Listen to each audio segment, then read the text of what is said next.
이제 다 같이 일어서셔서 6월 넷째 주일 주일 예배를 시작하겠습니다. 하나님께서 우리에게 주신 가장 큰 계명은 하나님을 사랑하라는 것입니다. 우리는 하나님을 어떻게 사랑해야 합니까?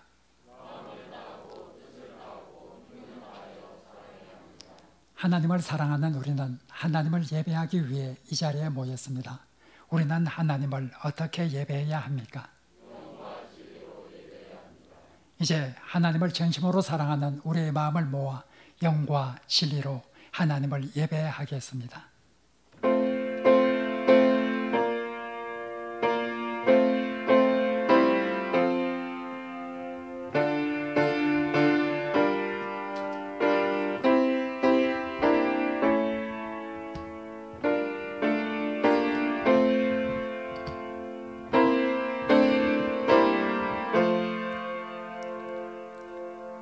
오라 너희 모든 목마른 자들아 물로 나오라. 돈 없는 자도 오라. 너희는 와서 사 먹되 돈 없이 값 없이 와서 포도주와 젖을 사라.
이제 하나님 앞에 예배하면서 하나님과 우리 사이의 장벽을 이루고 있는 우리의 죄와 허물을 고백함으로써 용서받는 시간을 갖도록 하겠습니다.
여호와께서 말씀하시되 오라 우리가 서로 변론하자.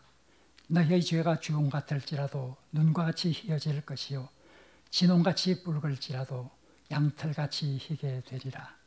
아멘. 나는 전능하신 아버지 하나님 천지의 창조주를 믿습니다. 나는 그의 유일하신 아들 우리 주 예수 그리스도를 믿습니다. 그는 성령으로 잉태되어 동정녀 마리아에게서 나시고 본디오 빌라도에게 고난을 받아 십자가에 못 박혀 죽으시고 장사된 지 사흘 만에 죽은 자 가운데서 다시 살아나셨으며 하늘에 오르시어 전능하신 아버지 하나님 우편에 앉아 계시다가 거기로부터 살아있는 자와 죽은 자를 심판하러 오십니다. 나는 성령을 믿으며 거룩한 공교회와 성도의 교제와 죄를 용서받는 것과 몸의 부활과 영생을 믿습니다. 아멘.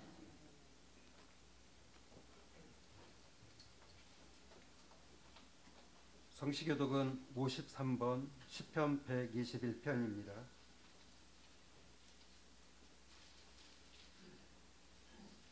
내가 산을 향하여 눈을 들리라. 나의 도움이 어디서 올까?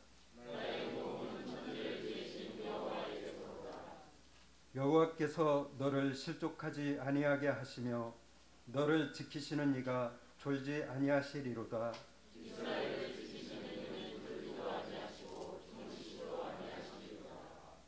여호와는 너를 지키시는 이시라.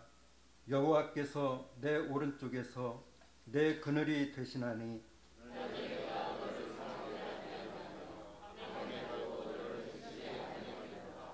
여호와께서 너를 지켜 모든 환난을 면하게 하시며 또 내 영혼을 지키시리로다.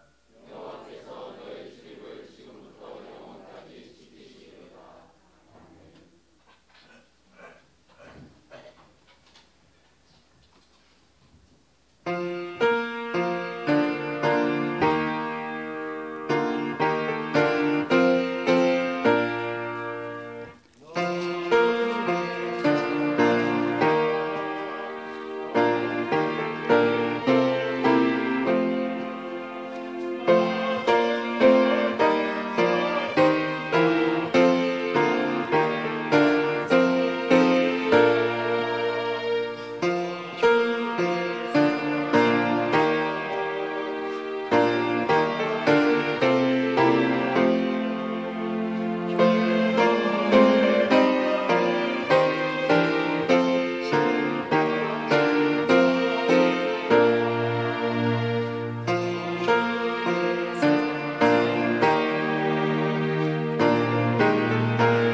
창조의 하나님, 생명을 주시는 분, 우리 주 예수 그리스도의 아버지, 가장 높은 하늘들에서 그 이름이 거룩해지셨으며 주의 이름을 위하여 사랑으로 은혜를 베푸시며 우리에게 구속자 예수 그리스도를 보내주신 위대하신 하나님 아버지, 경외함으로 우리 하나님 아버지의 이름을 송축하오며 우리의 삶에서 영광과 존귀를 세세 무궁토록 받으시옵소서.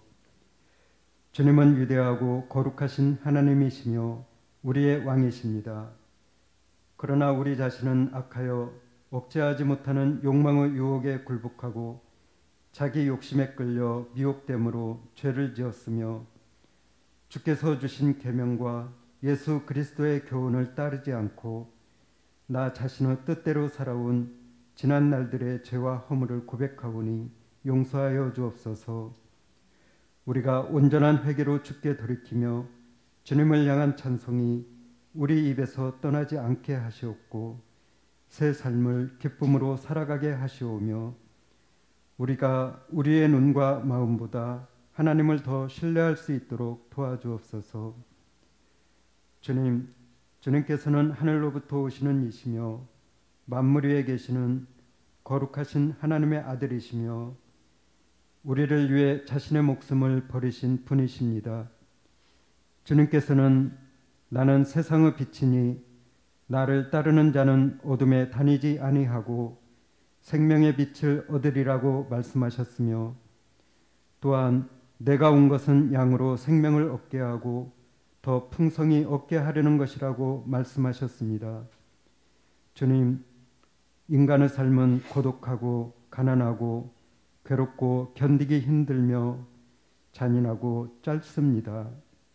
그러나 주님의 선하심과 사랑이 매일 우리와 함께하며 우리는 영원히 아버지 하나님의 임재를 누리는 특권을 갖고 있습니다. 우리가 주님의 모습을 제대로 나타낼 수 있도록 주님께 간구합니다. 주님의 성품으로 우리를 채워주셔서 우리 주위의 사람들이 우리 속에 나타난 예수님의 사랑을 볼 수 있게 해 주옵소서. 오늘 다른 사람들이 우리 속에서 주님의 마음을 볼 수 있게 해 주옵소서. 우리가 말하고 행동하는 모든 것에서 주님의 기쁨을 나타낼 수 있게 해 주옵소서. 주님 계신 강가로 저희들을 이끄셔서 말씀으로 먹여주시고 주님의 영광을 위하여 충성되고 열매 맺는 삶을 살게 해 주옵소서.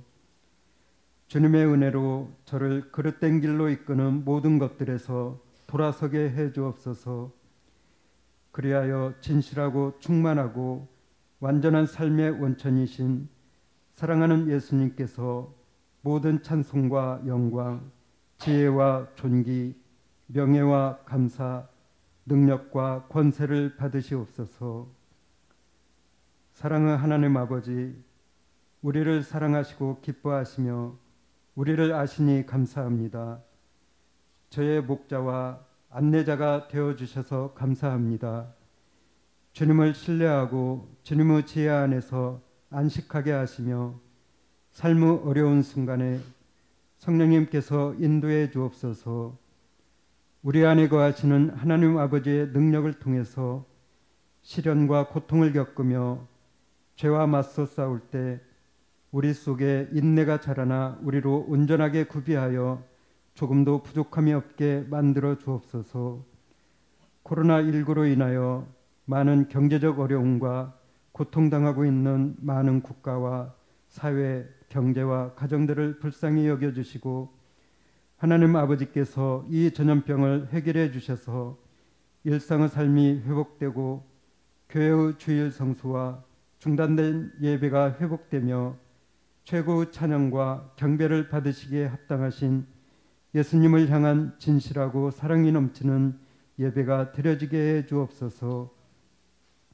직장을 잃고 수업이 줄어들어 집을 잃고 가족과 떨어져 홀로 지내면서 두려움과 외로움으로 힘들어하는 주님께서 사랑하는 자녀들과 깨어진 가정들이 가난하고 겸손한 마음으로 하나님 아버지를 찾고 주님께 돌아오는 건강하고 행복한 가정으로 회복하여 주셔서 주님께서 기뻐하시는 아름다운 교회로 발전할 수 있도록 축복하여 주옵소서.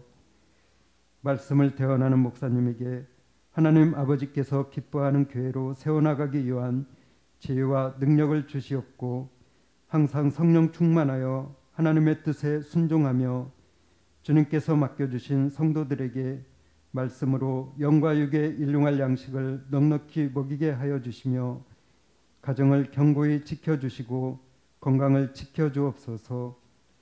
교회를 사랑하심으로 교회를 운전하고 바르게 세우기 위하여 안수 집사와 권사 취임자 5명과 안수 집사와 권사 선출자 10명을 선거를 통하여 선출할 수 있도록 은혜 내려주셔서 감사를 드립니다. 취임과 선출된 안수 집사 권사님들과 교회가 한마음으로 주님이 가신 길을 걸어가며 주님을 닮아갈 수 있도록 이끌어 주옵소서. 몸이 아파 이곳에 참여하지 못하며 여러 가지 용무로 여행 중에 있는 형제 자매들과 군 복무와 직장 학업으로 예배에 참여하지 못하는 주께서 사랑하는 형제 자매들에게 주님의 긍휼과 자비를 내려주셔서 위로하여 주시고 지켜주시며 한마음으로 예배하는 심령을 허락하여 주시옵고 모든 교회의 예배를 회복시켜 주옵소서. 사랑하는 가족과 멀리 떨어져 있는 어린 자녀들을 눈동자같이 보살펴 주시기를 바라오며 주님의 교회가 진리와 소망으로 사랑과 빛을 발할 수 있도록 도와주옵소서. 언제나 우리의 기도를 들으시며 우리의 필요를 공급하여 주시는 자비롭고 의로우신 예수 그리스도의 이름으로 기도합니다. 아멘.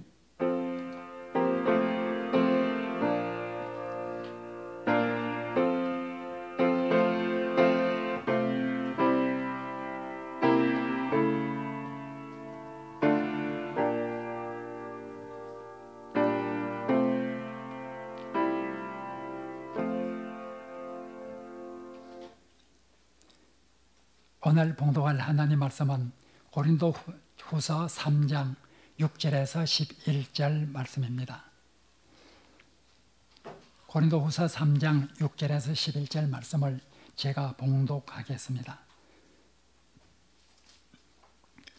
그가 또한 우리를 새 언약의 일꾼 되기에 만족하게 하셨으니 율법 조문으로 하지 아니하고 오직 영으로 함이니 율법 조문은 죽이는 것이요 영은 살리는 것이니라.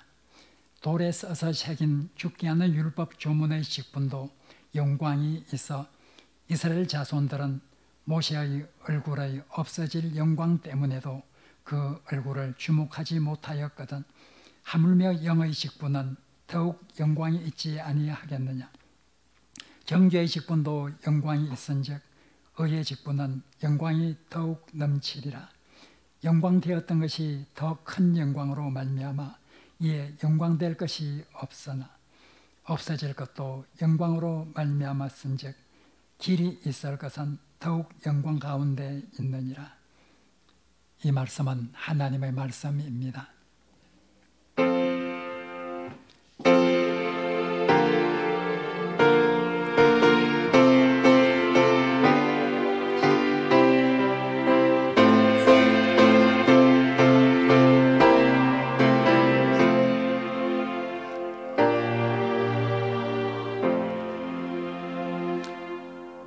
오늘 특송은 김여진 목사님과 홍덕찬 집사님 이렇게 특송을 하게 되었습니다.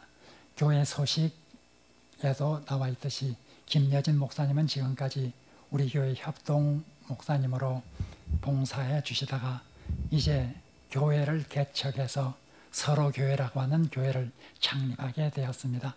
이번 7월 1일 수요일 개척해서 드리는 창립 예배가 있습니다. 이제 오늘 마지막으로 우리 교우들에게 지금까지 함께하였던 이 일에 대해서 감사하는 마음으로 특송을 하나님께 영광을 드리기 위해서 준비를 하였습니다.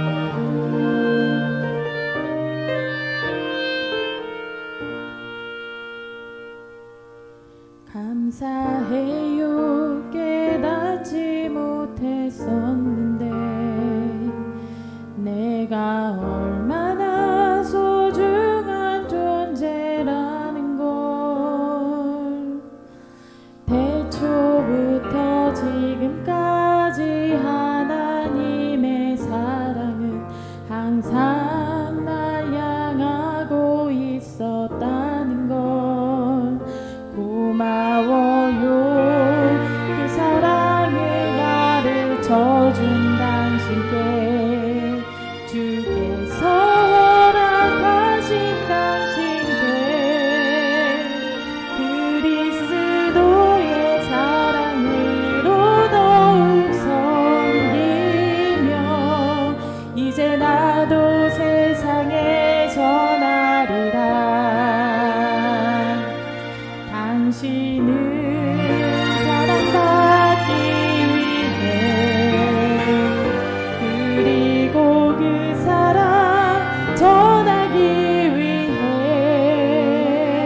주께서 택하시고 이 땅에 심으셨네. 또 하나의 열매를 바라시며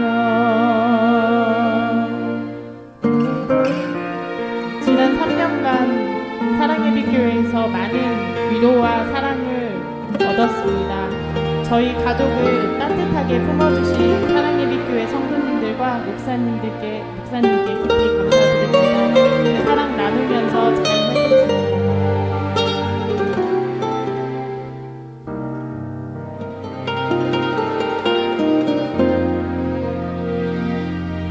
당신은 사랑받기 위해 그리고 그 사랑 전하기 위해 주께서 택하시고 이 땅에 심으셨네. 또 하나의 열매를 바라시며 당신은 사랑받기 위해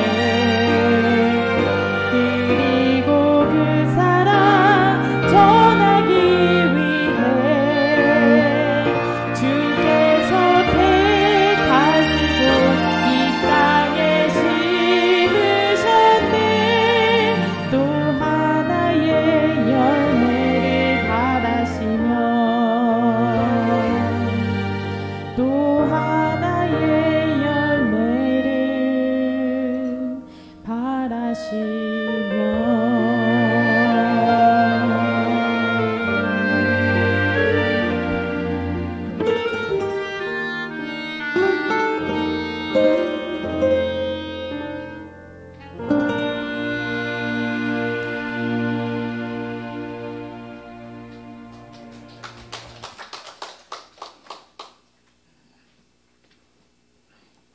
우리 교회는 찬양을 하고 박수를 안 치는 것을 원래 원칙으로 합니다. 그런데 여러분들이 박수 치는 분이 상당히 있는 거 보니까 마지막 가시는 길 격려를 해주고 싶고 또 탁송에 대해서 감사하는 마음이 넘치는 것 같습니다. 우리 다 함께 박수로 격려하고 있습니다.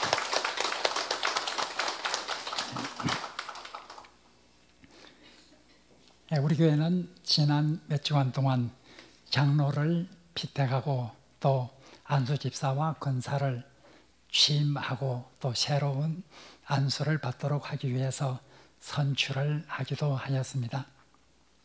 이런 교회의 직분자에 대해서 우리가 한 번은 말씀을 전해야 되겠다 하는 생각을 가지고 있었습니다. 선택을 하기 전에 말씀을 전할까, 선택을 한 후에 말씀을 전할까 하다가 선택을 한 후에 말씀을 전하는 것이 더 좋겠다는 생각으로 이제 지난 주일까지 장로와 안수집사와 권사를 선택을 한 다음 오늘 주일에 이렇게 교회의 직분과 관련해서 말씀을 드리게 되었습니다. 교회의 직분에 선출된 사람들은 완전하기 때문에 자격이 충분히 갖춰져 있기 때문에 선출되었다고는 말할 수 없을 것입니다. 누구도 우리 인간은 완전하지 못합니다. 오히려 선출로 말미암아 더욱더 자격을 갖추어 가도록 하는, 부족함을 채워나가는 이런 것이 하나님의 뜻이라고 생각을 할 수 있습니다. 특별히 신약 성경에 보면 이런 교회의 직분에 대해서 바울은 많은 교훈을 남겨주었습니다. 오늘 읽은 본문은 고린도후서 3장에 나오는 본문입니다. 고린도 교회는 바울을 상당히 괴롭히기도 한 이런 교회였습니다. 고린도 교회에서는 바울이 무슨 사도냐 하면서 바울의 사역을 폐회하는 이런 무리들이 많이 생겨나게 되었습니다. 이제 바울은 그의 편지 고린도후서를 통해서 그들에 대해서 자신의 사도직과 자신의 직분에 대해서 옹호하고 변호하는 이런 많은 글을 고린도후서를 통해서 남기게 됩니다. 오늘 읽은 본문도 그 중에 한 부분입니다. 사실 오늘은 고린도서 3장 11절까지만 아니라 계속 이어지는 내용과 4장까지 읽어야 될 텐데 시간이 제약되어 있기 때문에 3장 6절부터 11절까지만 보았습니다. 오늘 읽은 이 본문을 통해서 그리고 이어지는 바울의 편지의 내용을 통해서 교회의 직분자라는 것은 어떤 것인가, 교회의 직분자에 관해서 우리가 다시 한번 생각해 볼 필요가 있습니다. 장로로, 권사로, 안수집사로 이렇게 선출되고 직분을 행하는 사람뿐만 아니라 우리 모두는 어떤 의미에서 교회에서 직분을 가진 사람입니다. 어떤 사람은 서리집사로 봉사를 하고, 어떤 사람은 찬양대원으로, 어떤 사람은 교사로, 여러 가지 모양으로 교회에서 직분을 행하고 있습니다. 교회의 직분이란 것은 어떤 것인지 오늘 말씀을 통해서 우리가 한번 생각해 볼 필요가 있습니다. 먼저 오늘 본문을 보면 바울은 자기 자신이 가진 이 직분은, 하나님부터 받은 이 직분은 참으로 고귀하고 영광된 것이라 하는 것을 강조합니다. 오늘 본문에서 가장 많이 반복되는 단어가 있다면 영광이라고 하는 단어입니다. 바울은 내가 받은 이 직분은, 내가 행하고 있는 이 직분은 참으로 영광된 것이라 이렇게 말하고 있습니다.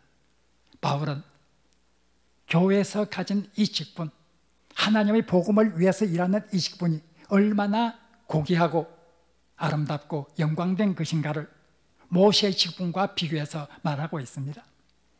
모세의 직분, 우리가 구약 성경을 읽어보면 이스라엘 백성 중에서 가장 높이 평가되고 가장 높은 존경을 받고 있는 사람이 바로 모세일 것입니다.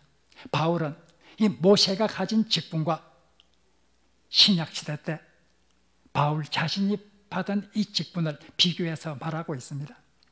모세의 직분, 정말 고귀한 것이었죠. 하나님부터 율법을 받아서 이스라엘 백성에게 전해주는 율법을 중보하는 이런 역할을 하였습니다. 율법을 위한 이 모세의 직분과 복음을 위한 자신의 직분을 대조해서 오늘 본문에서 바울은 말하고 있습니다. 모세의 직분보다도 내가 받은 이 직분이 더 영광된 직분이다. 얼마나 놀라운 말입니까? 모세가 얼마나 위대한 사람으로 평가되고 그의 직분이 얼마나 위대한 것으로 이스라엘 전 국민으로부터, 전 백성으로부터 칭송을 받고 있는데 바울은 내가 복음을 위해서 맡은 이 직분은 모세의 직분보다도 더 영광된 것이라 이렇게 오늘 본문에서는 말하고 있으니 아마 독자들도 깜짝 놀랐을 것입니다.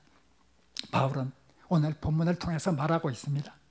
모세도 율법을 위한 봉사를 할 때 그의 직분은 영광된 직분이었다는 것을 바울은 부인하지 않습니다. 그러나 율법을 위한 그 직분과 복음을 위한 직분을 비교를 합니다. 대조를 시킵니다. 우선 바울은 율법을 위한 그 직분은 죽음의 직분이라, 죽음과 관련된 직분이라고 하면 우리가 복음에 대해 직분을 받은 이것은 바로 생명과 관련된 것이다. 죽음과 생명을 대조하고 있습니다. 율법을 죽음의 역할을 하는 것이라 이렇게 말하고 있는 것이 아마 여러분들이 잘 이해가 되지 않을 것입니다. 바울은 율법은 거룩한 것이라 선한 것이라 하는 것을 부인하지 않습니다. 로마서 7장 12절에서 바울은 율법과 계명은 선하고 바로 거룩한 것이라 말하고 있습니다. 그러나 바울은 하나님께서 주신 율법은 그 기원에 있어서 하나님으로부터 온 것이기 때문에 선하고 거룩한 것이지만 그 기능에 있어서 사람을 죽이는 역할을 한다 하는 것을 강조를 합니다. 율법은 이것을 지키지 아니한 사람은 죄인이라 하는 것을 보여주는 것입니다. 이것을 지키지 않는 사람은 죄인이고 그 죄의 대가는 죽음일 것이라. 이것이 바로 율법의 기능입니다. 율법은 죽음과 관련된 기능을 합니다. 정죄와 관련된 기능을 합니다. 그러나 복음은 바로 생명과 관련된 것입니다. 복음 안에 영원한 생명이 있는 것입니다. 죽음의 직분보다 생명의 직분이 얼마나 위대한 것인가, 얼마나 영광된 것인가. 내가 하는 이 직분은 사람을 살리는 이런 생명과 연관된 직분이기 때문에 사람을 죽이는 율법과 관련된 직분을 가진 모세보다도 내 직분은 더욱더 위대한 것이라 이렇게 말하고 있습니다. 나아가 바울은 9절에서 말합니다. 바로 율법은 정죄의 직분을 가지고 있다고 하면, 정죄의 기능을 가지고 있다고 하면 내가 받은 이 기능은 의의 기능을 가지고 있는 것이다. 복음은 의를 위한 것이라 하고 말하고 있습니다. 율법은 지키지 않는다면 너는 죄인이다 하고 정죄하는 이런 기능을 가진 것이 율법입니다. 그러나 복음은 죄인임에도 불구하고 율법을 온전히 지키지 못해서 하나님 앞에 죄인임에도 불구하고 예수 그리스도를 통해서 용서받고 의롭게 되는 이런 길을 제시해 주는 것이 복음이기 때문에 율법의 직무와 관련된 것보다는 복음의 직무와 관련된 것이 얼마나 더 영광된 것이냐 하고 말하고 있습니다. 나아가 바울은 말하고 있습니다. 율법의 기능과 관련된, 율법과 관련된 이런 모세의 직분도 영광된 것이기는 하지만 그 영광은 일시적인 것이었다.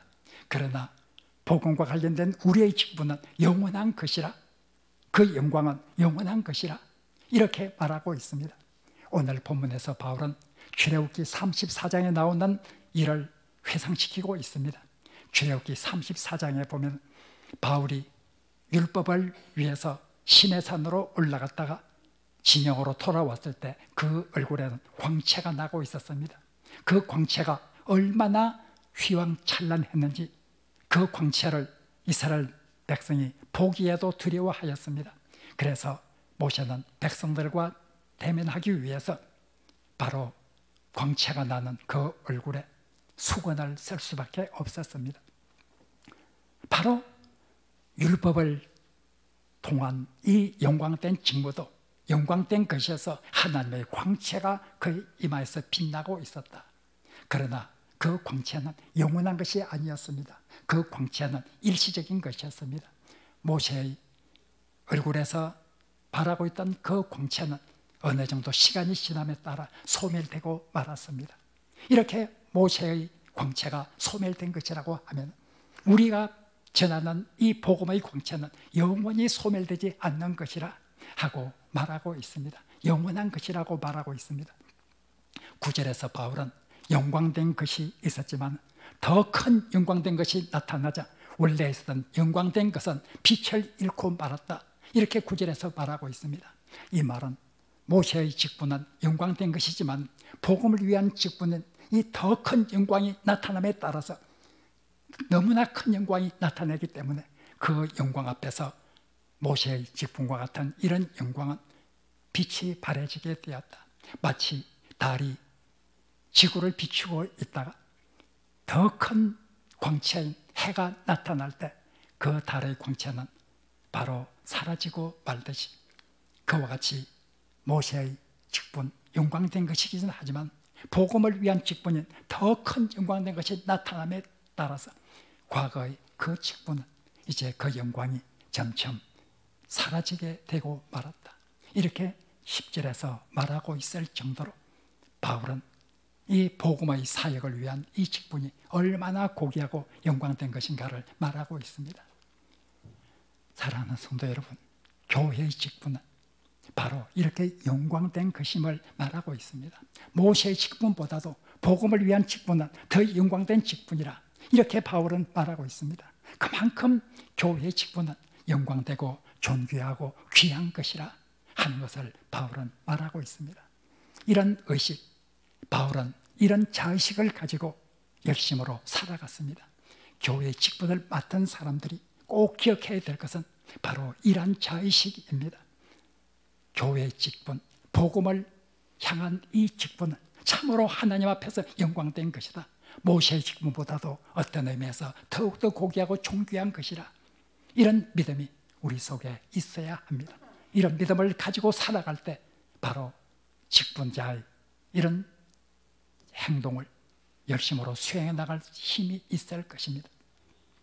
둘째로 오늘 본문은 이런 영광된 직분을 가졌다고 하면 그런 영광된 직분을 충성스럽게 수행해야 한다 하는 것을 말하고 있습니다. 그 직분이 존귀하면 존귀할수록 그 직분을 열심으로 최선을 다해서 수행해야 하는 것이 당연합니다. 이렇게 모세의 직분보다도 더 위대한 직분이라고 하면 그 직분을 수행하는데 얼마나 열심을 다해야 되겠는가 오늘 본문은 말하고 있습니다. 바울은 오늘 본문에서 말하고 있습니다. 새 언약의 일꾼이라 자기 자신을 일꾼으로 이렇게 말하고 있습니다. 일하기 위해 부름을 받은 사람으로 이렇게 말하고 있습니다. 6절에서 바울은 새 언약의 일꾼이 되었다 이렇게 말합니다. 일꾼, 헬라어로 디아코노스입니다. 우리가 잘 아는 대로 디아코니아, 봉사라는 단어죠. 바로 이런 봉사라는 단어, 섬기다라는 단어에서 나온 것이 디아코노스, 일꾼이란 단어입니다. 바로 교회의 직분은 바로 일꾼입니다. 섬기는 사람입니다. 봉사하는 직분입니다. 바로 이렇게 봉사를 하기 위해 부름을 받은 사람입니다. 일꾼은 부름을 받은 사람, 일을 시키기 위해서 불러준 사람을 위해서 최선을 다해야 합니다. 누가 불러주었습니까? 오늘 본문에서 3장 6절에서 누가 불러주었는가? 그가 우리를 새 언약의 일꾼 되기에 만족하게 하셨으니 이렇게 말하고 있습니다. 만족하게 하셨다고 하는 이 말은 새 번역에 자격을 주었다 이렇게 번역을 하고 있습니다. 바로 그 하나님입니다. 하나님이 바울을 불러서 세우시고 새 언약의 일꾼으로 영광된 직분을 하나님께서 주었다 이렇게 말하고 있습니다. 하나님의 일꾼입니다. 하나님의 일꾼이라고 하면 하나님이 자기를 불러주신 것입니다. 일꾼으로 세운 것입니다. 일꾼은 자기를 불러준 사람, 자기에게 일을 시키기 위해서 불러준 사람을 위해서 열심으로 일해야 합니다. 바로 바울은 하나님이 일꾼으로 나를 불러주었다 이런 인식을 가지고 살아가고 있습니다. 나는 하나님을 위해서 충성을 다해야 된다고 하는 이런 생각을 가지고 있습니다. 고린도전서 4장 2절에서 바울은 맡은 자에게 구할 것은 충성이니라 하면서 직분을 충성스럽게 행해야 된다고 하는 이런 사명에 대해서 말을 하고 있습니다. 바울은 이런 복음의 일꾼으로서 부름을 받고 최선을 다했습니다. 4장 1절에 가면 오늘 3장 11절까지 읽었지만 이후에 계속되는 내용을 보면 4장 1절에서 바울은 여러 가지 어려움 속에서 나는 결코 낙심하지 않는다 이렇게 말하고 있습니다. 4장 8절과 9절에서 낙심하지 않는 이 정황에 대해서 더욱 자세하게 말하고 있습니다. 4장 8절에서 9절에 보면 바울은 정말 사방에서 우겨쌈을 당하고 있습니다. 바울은 또 박해를 받고 있습니다. 바울은 또 여러 가지 어려운 상황, 답답한 상황 속에 쌓이게 됩니다. 바울은 또 거꾸로 때림을 당하기도 합니다. 4장 8절에서 9절에 보면 바울은 이렇게 사방에서 우겨쌈을 당하기도 하고 답답한 일을 당하기도 합니다. 박해를 받기도 합니다. 거꾸로 때림을 당하기도 합니다. 그러나 이 모든 일 가운데서 그는 결코 낙심하지 않습니다. 하나님의 부르심을 받고 하나님의 사명을 수행해야 되기 때문에 이 모든 것을 이기고 모든 것을 극복하고 하나님의 사역을 위해서 열심을 다하겠다고 하는 바울의 다짐이 성경에 잘 나와 있습니다. 바울은 많은 고난을 받은 사람입니다. 하나님의 사역을 위해서, 하나님의 일꾼의 사역을 위해서 수많은 고난을 받았습니다. 그러나 그 고난이 결코 바울을 굴복시킬 수 없었습니다. 바울은 자기가 받은 이 사명이 얼마나 고귀한 것인가를 알고 있었기 때문입니다. 자기가 받은 이 사명이 얼마나 영광된 것인가를 알고 있었기 때문입니다. 그는 모든 것을 이길 수 있었습니다. 죽음까지도 그 영광된 직분을 위해서 내어놓을 수가 있었습니다. 바로 이런 것이 바울의 모습이었습니다. 참으로 바울은 이 직분이 고귀하면 고귀할수록 그 직분의 수행을 위해서 최선을 다해야 된다고 하는 이런 귀한 교훈을 우리에게 남겨주고 있습니다. 마지막으로 오늘 본문은 바로 바울은 그 직분이 고귀한 것이기 때문에 이 고귀한 직분을 위해서 그 고귀함을 보존할 수 있도록 최선을 다해야 된다고 하는 이런 생각을 가지고 있습니다. 직분을 받은 사람, 바로 꼭 기억해야 합니다. 그 사람의 삶이 정말 바르게 살아야 합니다. 4장 2절에서 바울은 말하고 있습니다. 오늘 읽은 본문 조금 더 나가서 4장 2절에 보면 바울은 내가 이런 직분을 가졌기 때문에 사람들에게 말하기조차 부끄러워서 내놓을 수 없는 그런 일들, 비밀로 붙여볼 수밖에 없는 그런 더러운 것들은 다 떼어버린다. 거짓된 것들로 다 떼어버린다. 사람들 앞에 부끄러워서 말할 수 없는 이런 것들을 행하면서 이런 직분을 행할 수는 결코 없는 것이고, 거짓을 행하면서 이런 직분을 행하는 것은 결코 가능하지 않기 때문에 나는 비밀에 붙일 수밖에 없는, 사람에게 말할 수 없는 그런 일들을 다 내어버리고, 거짓된 것들도 다 내어버리고 오직 말씀만 드러나기 위해서 열심으로 일하고 진리에 서기 위해서 최선을 다하고 있다. 이렇게 말하고 있습니다. 우리가 직분을 받았다고 하면 그 사람의 직분은 바로 그 사람의 인격과 굉장히 밀접한 연관을 맺게 됩니다. 예를 들어서 목사라는 칭호가 사람들로부터 존경을 받는 칭호가 되기 위해서는 목사들이 잘해야 합니다. 목사들이 바르게 살고 목사들이 존경을 받아야 합니다. 바로 목사들이 잘못 살고 잘못 행해서 사람들의 비난을 받게 되면 목사라는 칭호 자체가 존경을 받지 못하게 됩니다. 자기가 정말 하나님의 교회에서 어떤 직분을 받았다고 하면 그 직분이 존귀한 것으로 보존되기 위해서 최선을 다해야 합니다. 사회 사람들로부터도 바로 좋은 평가를 받아야 합니다. 바울은 디모데전서 3장에서 바로 교회에서 감독이나 집사를 세울 때 어떤 사람을 세워야 되는가에 대해서 말하고 있습니다. 그곳에는 여러 가지 기준이 나오고 있습니다. 집사를 세울 때 이런 것을 테스트해서 세워라, 감독을 세울 때 이런 자격이 있는지를 테스트해서 세우라고 말하고 있습니다.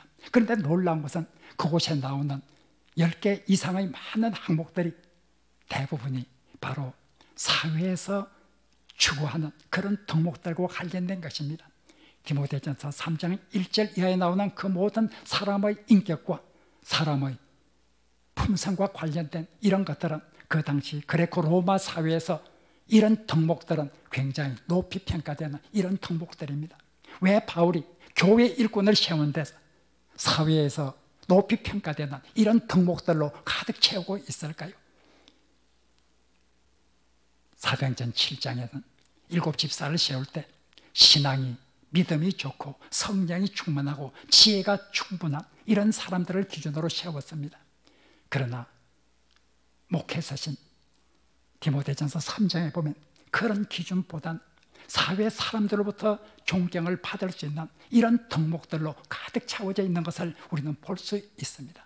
왜 그럴까요? 바울은 왜 젊은 목회자 디모데에게 교회 집사와 감독을 세울 때 이런 사람들을 세우라 하고 말하면서 사회에서 널리 인정받는 덕목, 그런 덕목들을 나열하고 있는 것일까요? 교회가 복음이 힘차게 전파되고 교회가 사람들로부터 비난을 덜 받고 평화롭게 유지되기 위해서는 세상 속에 들어가야 하고 세상 사람들로부터 인정을 받아야 합니다. 그렇지 않으면 초대교회같이 큰 박해를 견뎌야 하는 이런 가운데 있는 교회에서는 참으로 세상 사람들로부터 비난의 대상이 된다고 하면 특별히 그들의 신앙의 행위에 대해서, 인격에 대해서, 품성에 대해서 비판을 받는다고 하면 교회는 더욱더 설 곳을 잃어버리고 말 것입니다. 복음의 길은 막히게 될 것입니다. 바울은 교회는 세상 속에 있는 것이 교회이고 세상 속에서 복음을 전하는 것이 교회의 사명인데, 그렇게 하기 위해서는 사람들로부터 인정을 받아야 한다. 사람들이 높이 평가하는 이런 덕목들을 갖추어야 한다. 바울은 말하고 있습니다. 우리가 직분자라고 하면 내가 목사다, 장로다, 권사다, 안수집사다, 서리집사다 등등 교회에서 이런 직분을 가진 사람이라고 하면 사회에서도 존경을 받아야 합니다. 저 사람 교회의 장로라고 하는데 과연 참 훌륭한 분이다. 저 사람 교회의 권사라고 하는데 참 인격이 존경할 만하다. 이런 바로 평가를 받아야 합니다. 그래야 교회가 살고 그래야 복음이 더욱더 힘있게 뻗어나갈 수 있습니다. 바울은 말하고 있습니다. 나는 이렇게 영광된 직분을 받았기 때문에 사람들에게 내어놓기 어려운 그런 더러운 것들을 다 버렸다. 거짓된 것들을 다 버렸다 하고 말하고 있습니다. 우리는 이런 사람이 되어야 합니다. 이것이 직분자가 가지는 사명입니다. 뿐만 아닙니다. 세상 사람들로부터 존경을 받을 뿐만 아니라 교회 내의 사람들에게 모범이 되어야 합니다. 바울은 말하고 있습니다. 고린도전서 11장 1절에서 내가 그리스도를 본받는 자 된 것 같이 너희도 나를 본받는 자 되라. 고린도 교인들을 향해서 바울은 내가 그리스도를 본받는 것처럼 나를 모델로 삼아 너희도 나를 본받는 자 되라, 이렇게 말하고 있습니다. 우리가 교회에서 직분자 되면 직분자 될수록 더 많은 의무가 있다는 것을 기억해야 합니다. 사람들의 모범이 되어야 합니다. 사람들의 모범이 될 때 그 직분은 존귀한 직분으로 사람들에게 바로 여겨지게 될 것입니다. 과거 오래됐기는 했지만 서울에 있는 한 교회 주보를 보았습니다. 그 주보에는 교회 학교 주보인데 교회 학교 교사들의 출석에 관해서도 기록되어 있습니다. 통계해 보니까 그 교회 교사의 수가 100명이 넘었습니다. 그런데 결석한 사람 수가 한 사람이 나왔습니다. 제가 놀랐습니다. 그 교회 다닌 사람에게 어떻게 100명 이상의 교사들 중에 한 사람만 결석을 했느냐 물었습니다. 한 사람도 결석 안 할 때도 많이 있다, 이렇게 말했습니다. 그 교회는 교사들이 얼마나 열심으로 충성을 하는지, 바로 사람들에게 교사하면 존경을 받게 되고 교사라는 직분이 얼마나 하고 싶어하는 이런 직분이 되었는지 그 교회에서는 이루 헤아릴 수가 없다고 말하고 있습니다. 교사들이 정말 잘해서 나도 저런 교사가 되고 싶다, 나도 교사가 되고 싶다, 이런 마음을 사람들로 하여금 불러일으키게 되고, 그렇게 되니까 서로 교사를 하려고 하고 교사의 경쟁률이 높아지게 되고, 참으로 충성스러운 이런 사람들이 교사가 되어서 일을 할 때 더욱더 교사의 질은 높아지고 교사에 대한 이런 이미지는 더욱더 높아고 교사라고 하는 이런 직분에 대해서 사람들은 얼마나 고귀한 것인가를 생각하게 되는 이런 상태에 이르게 되었다고 말한 것을 들은 적이 있습니다. 그렇습니다. 교회의 직분, 교회에서 장로가, 권사가, 안수집사가, 성가대원이, 교사가 그가 하는 일이 바로 충성스럽지 못하게 된다고 하면 사람들이 보기에 교사는 저렇게 하는 건가 보다, 저렇게 왔다 갔다 하고 출석도 제대로 되지 않아도 되는가 보다, 전임자들이 그렇게 행동을 한다고 하면 후임자들도 그곳에서 배울 수밖에 없고, 그렇게 된다고 하면 악순환은 계속될 수밖에 없을 것입니다. 교회의 직분은 참으로 중요한 것입니다. 영광된 것입니다. 영광된 것이라고 하면 그만큼 그 직분의 영광됨을 보존하기 위해서 최선을 다해야 합니다. 우리 모두 이런 사람들이 되어야 합니다. 마지막으로 한 가지 꼭 말씀드릴 것이 있습니다. 교회 직분을 받지 못한 사람들이 있습니다. 교회 직분을 받지 못한 사람은 어떻게 될까요? 오늘 본문은 교회 직분을 받지 못한 사람은 아무것도 아니라고 말하고 있을까요? 우리가 본문을 다시 한번 생각해 보아야 합니다. 바울이 내가 받은 이 직분이 고귀하다고 했을 때 어떤 것 때문에 그 직분이 고귀하다고 했을까요? 장로가 되고 집사가 되고 안수 집사가 되었을 때 그것이 되지 못한 것과 어떤 차이가 있을까요? 차이가 있는 부분이 있습니다. 교회의 정책의 결정에 참여하는 것이 제한될 것입니다. 그러나 내가 집사가 안수 집사가 아니고 권사가 아니고 장로가 아니라 할지라도 내가 교회의 정책을 결정하는 이 일에 대해서는 참여하지 못할 수가 있습니다. 그러나 바울이 내 사도직이 그렇게 고귀하다고 말했을 때 교회의 정책 결정에 참여하는 이것을 두고 내 직분이 고귀하다고 말했을까요? 결코 아닙니다. 우리가 집사가 되지 못하고 장로가 되지 못하고 권사가 되지 못했을지라도 여전히 우리 앞에 있는 하나님으로부터 받은 직분은 전혀 제한되지 않는 것들이 많이 있습니다. 전도하는 것, 집사가 아니라도 할 수 있습니다. 교인들을 위해서 기도하고 교회를 위해서 기도하는 것, 권사가 아니라도 할 수가 있습니다. 교회를 위해서 봉사하고 헌신하고 여러 가지 육신으로 일을 하는 이런 봉사의 직분도 바로 안수 집사가 아니라도 얼마나 할 수가 있는 것입니다. 바울이 지금 내 직분은 영광스럽다고 말했을 때 무엇을 두고 영광스럽다고 말했을까요? 교회 정책의 결정에 참여하는 이런 것들을 두고 내 직분은 영광스럽다고 말했을까요? 결코 아닙니다. 바울이 내 직분이 영광스럽다고 말한 것은 전도할 수 있고 기도할 수 있고 복음을 전파하여 사람들을 생명으로 이끌 수 있는 이런 일 때문에 내 직분은 영광스럽다고 말하고 있는 것입니다. 그렇다고 하면 교회에서 아무 직분을 가지지 않는 사람이라 할지라도 전혀 왜소하게 생각하지 않아야 합니다. 얼마든지 할 수 있습니다. 하나님으로부터 상을 받는 것은 교회 정책 결정에 참여한 이것 때문에 상을 받는 것은 결코 아닐 것입니다. 전도하고 기도하고 구제하고 봉사하고 이런 여러 가지 일들을 통해서 하나님 앞에 우리는 상을 받을 수 있을 것입니다. 이번에 안수 집사나 권사로 피택되지 못한 분들, 장로로 피택되지 못한 분들도 조금 더 상심할 필요가 없습니다. 하나님 앞에서 나는 여전히 하나님의 일꾼이다 하는 이런 자의식을 가지고 열심으로 살아가야 합니다. 하나님께서 우리 모두를 하나님의 일꾼으로 불러주셨습니다. 우리 모두를 하나님의 일꾼으로 불러주신 이 하나님께 감사하면서 오늘도 내일도 우리가 우리의 사명을 위해서 최선을 다하는 하나님의 백성이 되기를 주님의 이름으로 간절히 바랍니다. 기도하겠습니다.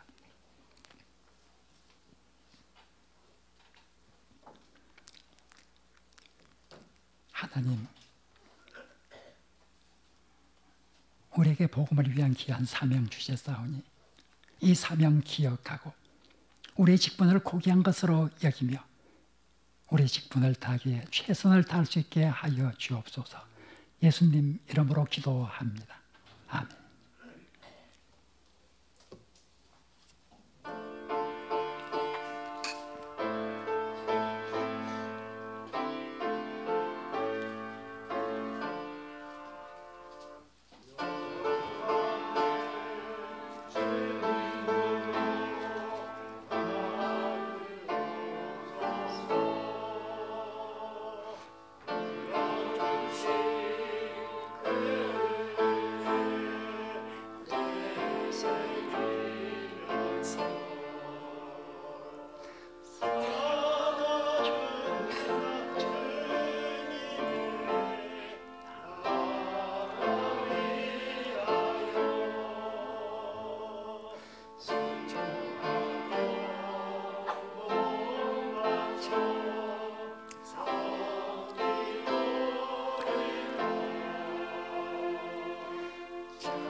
하나님을 사랑하고 하나님께 감사한 우리의 마음을 담아 예물을 드리오니 예물이 이 교회를 위해서 사용될 때 오병 이의 기적과 같은 놀라운 일이 일어날 수 있도록 하나님께서 이 예물에 역사하여 주옵소서.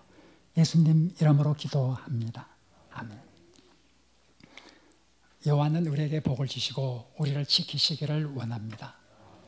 여호와는 그의 얼굴을 우리에게 비추사 은혜 베푸시기를 원합니다. 여호와는 그 얼굴을 우리에게로 향하여 드사 평강 주시기를 원합니다. 옆사람과 눈으로 인사하겠습니다. 하늘의 평화가 넘치기를 빕니다.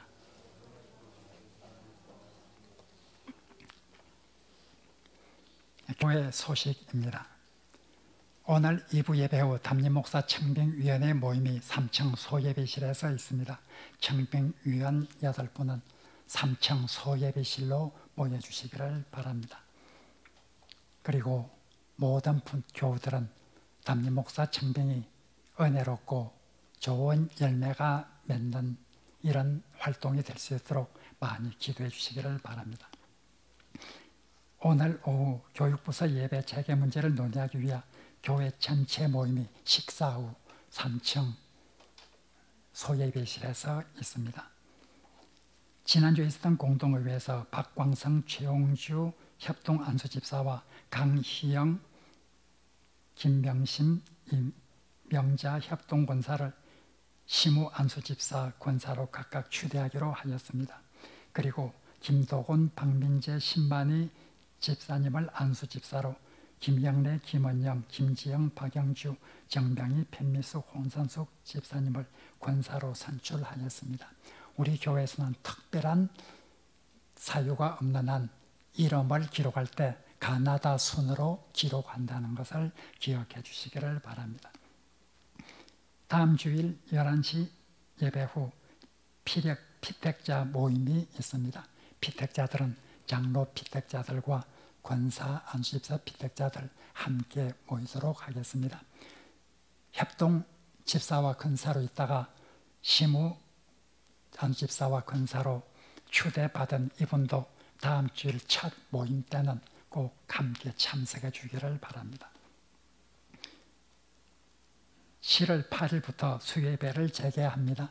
아마 우리 교회가 코로나 사태에 대해서 굉장히 신중하게 접근하고 있는 것을 아마 여러분들은 아실 것입니다. 우리가 파악한 수십 개의 교회 중에 아직까지 수요 예배를 재개하지 않은 교회는 한 곳도 없었습니다. 파가지 아니한 곳 중에서 수요 예배를 재개하지 않은 곳이 있을지 모르지만 우리가 아는 대로는 수요 예배를 다 재개를 이미 하였습니다. 우리 교회는 아직까지 수요 예배를 재개하지 않고 있습니다. 7월 8일 이번 수요일 지나서 그 다음 수요일부터 수요 예배를 재개하려고 합니다. 그리고 이번 수요일 7월 1일입니다. 오전 11시에 이미 말씀드린 대로 김여진 목사님께서 서로교회를 창립하고 창립 예배를 드리게 되었습니다. 서로교회 장소는 현재 이치아드 그 카페가 있는 그 동일한 장소입니다. 완산구 전주천 통로 244번지입니다. 많은 관심을 가져주시기를 바랍니다. 지난주에 등록하신 최연숙 성도님 다시 한번 환영을 합니다. 온유구역에 속하겠고 제1여전도에 속하게 되겠습니다.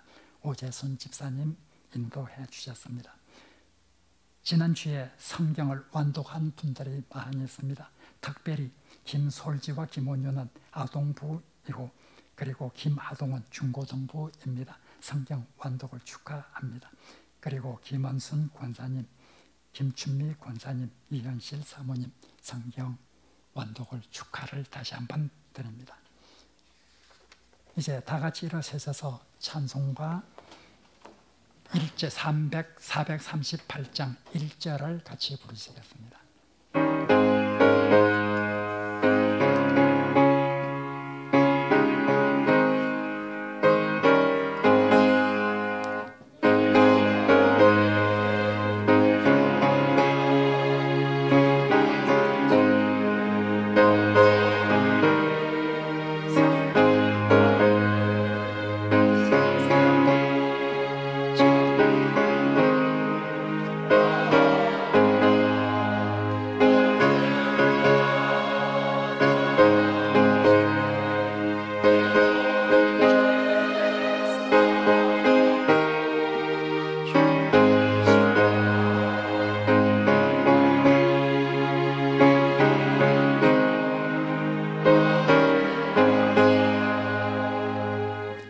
사랑하는 성도 여러분, 하나님의 사랑과 함께 하나님께서 우리에게 주신 큰 계명은 이웃 사랑입니다. 우리는 이웃을 어떻게 사랑해야 합니까? 우리는 사랑하는 이웃이 사는 세상에서 어떻게 살아야 합니까? 이제 세상으로 나가 전심으로 이웃을 사랑하며 소금과 빛의 역할을 다하시기를 바랍니다. 하나님께서 우리와 함께 하실 것입니다. 우리 구주 예수 그리스도의 은혜와 우리 하나님의 지극하신 사랑과 우리 성령님의 교제하심이 오늘도 복음을 위한 직분자의 영광을 생각하며 그 직분 충성되게 행하기를 다짐하는 하늘의 백성들 위해 지금부터 영원토록 함께 없시기를 간절히 축원하옵나이다. 아멘.